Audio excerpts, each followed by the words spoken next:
Ai, joo, rullis täällä ja huoneessa tuli aika. Hemmu, tommonen hieno kitara ja dödöjä ja vaatteita ja tommonen vittu julist. Mikä pitää.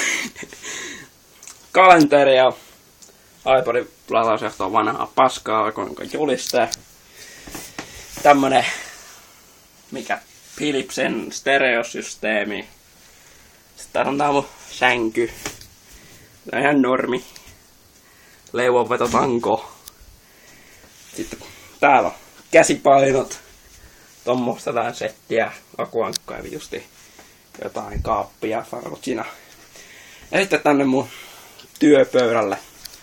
Elikkä tässä on tää mun Applen kolmetuumainen näyttö.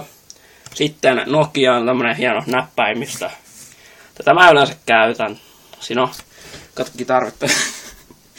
Tuossa on mun hiiri. Se on aika tämmönen hyvä. Tuossa on jotain kyniä ja tommosta settiä ja kello siellä ja moottori ja vaatekaappia, vaatteita ja ruski. Se on siinä.